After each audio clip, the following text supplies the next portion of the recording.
ஹாய்ங்க, ஒரு நிமிஷம் இதை கேட்டு போங்க.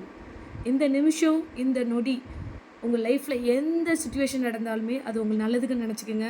அது கெட்டதாக இருக்கலாம், ஒர்ஸ்ட் சுச்சுவேஷனாக இருக்கலாம், எதுவாகனா இருக்கட்டும். ஆனால் அது உங்கள் லைஃப்பில் நல்லதுன்னு நினச்சிட்டுங்க. அதை நினச்சி டைம் வேஸ்ட் பண்ணியோ, இப்போது ஐயோ இந்த நிமிஷம் இப்படி ஆயிடுச்சே அப்படின்னு நினச்சிட்டோ வேஸ்ட் பண்ணாதீங்க. டைம் வேஸ்ட் பண்ணவே பண்ணாதீங்க. ஏன் சொல்கிறேன்னா, நான் 3 வருஷம் வேஸ்ட் பண்ணிட்டேன் ஒரு விஷயத்த நடந்ததுக்கு. அதை ஒரி பண்ணி நம்ம அதுலேருந்து மீண்டு வரவே முடியாமல் ஆகிடும். ஸோ எது நடந்தாலுமே அது நம்ம நல்லதுக்கு தான். ஏன்னா அது பின்னாடி நீங்கள் போக போக என்ன தெரியும், இப்போ புரியுது எனக்கு. ஓ, அந்த விஷயம் நடந்தது எல்லாமே நம்ம நல்லதுக்காக தான். ஸோ எது நடந்தாலுமே அது பிளெஸ்ஸிங்ஸாக எடுத்துக்கோங்க. எல்லாத்தையும் நீங்கள் கடந்து போகிறான சூழ்நிலை எல்லாமே உங்களுக்கான உருவாகும். ஸோ அதையே நினச்சி அதுலேருந்து மீண்டு வராமல் இருந்துட்டு இருந்தீங்கன்னா எதுவுமே மாறாது. டைம் மட்டும் போயிட்டே இருக்கும்.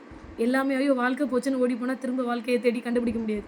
ஸோ இப்போத்துலேருந்து இந்த வீடியோ பார்க்குற எல்லாருக்குமே நான் சொல்கிறேன், டோன்ட் வேஸ்ட் யுவர் டைம். எது நடந்தாலுமே அது உங்கள் வாழ்க்கையில் நடக்கிற பிளெஸ்ஸிங்ஸாக ஏற்றுக்கிட்டு கடந்து போக பாருங்கள்.